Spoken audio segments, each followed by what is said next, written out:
नहीं, ऐसा नहीं कह सकते कि ये खुश हुआ या वो खुश हुआ। अगर हम देखें तो कुछ योजनाओं ने बीजेपी को चुनाव जिता दिया, जैसे उज्ज्वला योजना है ना। अब जो है हर जल घर नल से जल, ऐसी एक योजना आ रही है। तो लगातार हर पॉलिटिकल पार्टी, फिर चाहे कांग्रेस, समाजवादी पार्टी हो या भारतीय जनता पार्टी, अपने अपने हिसाब से योजनाएं बनाती है। कई योजनाएं प्रशासनिक स्तर पर दम तोड़ देती हैं और कई योजनाएं डेवलप हो जाती हैं। जो डेवलप हो जाती हैं तो वो लंबे समय तक लागू रहती है। तो कोई योजना अगर नहीं चल पाए तो उससे निरुत्साहित ना होकर बीजेपी की जो सरकार है वो लगातार रिस्पॉन्सिबिलिटी को बांट रही है। ये सेल्फ अप्रेजल है। अगर प्रशासनिक स्तर पर कोई योजना फेल हो रही है, अगर प्रशासनिक स्तर पर कोई योजना फेल हो रही है तो उसके लिए भी तो ये श्रेय सरकार को ही जाता है।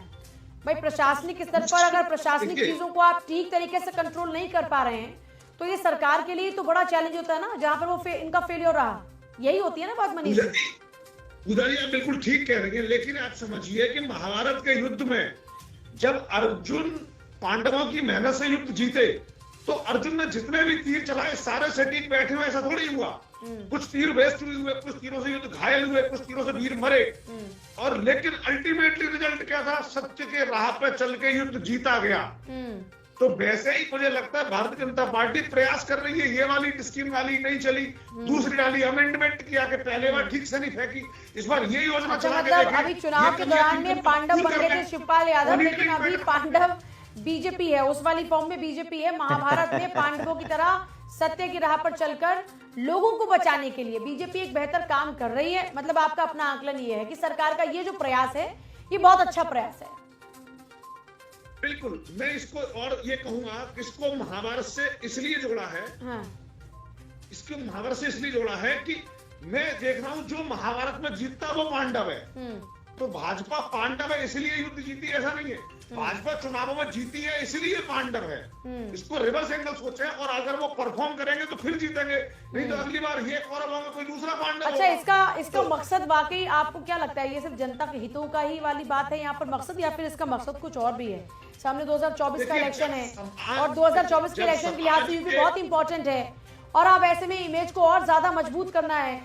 ये जो विपक्षी पार्टी के लोगों ने पूरा राशन पानी उठा लिया है कि इनको करप्शन के नाम पर घेरेंगे, इनको लॉ एंड ऑर्डर के नाम पर घेरेंगे, ब्यूरोक्रेसी इनके कंट्रोल में नहीं है इस नाम पर घेरेंगे। इनके अपने लोग इस बात पर ना घिर जाएं, क्योंकि कई मंत्रियों की तो इस बार टिकट इसलिए कट गई क्योंकि ब्यूरोक्रेसी में जिस तरीके से उनका भी पूरा घालमेल रहा और ये आरोप लगा रहे विपक्षी पार्टी के लोग की करप्शन रहा, काम कर नहीं पाए, अपनी जेबें भरने में लगे रहे, इसलिए इनके पत्ते कट गए, सब साफ हो गए। इसलिए डे वन से मतलब चीजों को कंट्रोल किया जा रहा है। खाली ना बैठा कर, गांधी जी कहते थे खाली ना बैठा कर, कुछ नहीं तो पाजामा उधेड़ के सिया कर।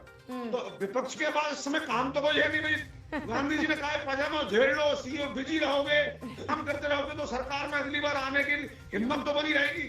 अगर सो जाएंगे तो कुछ भी नहीं करेंगे। इसलिए बेहतर है ये लोग जगाए रहें। अगर मजबूत विपक्ष होगा तो भाजपा को भी लाभ होगा, देश की जनता को भी लाभ होगा। बिल्कुल सही बात है।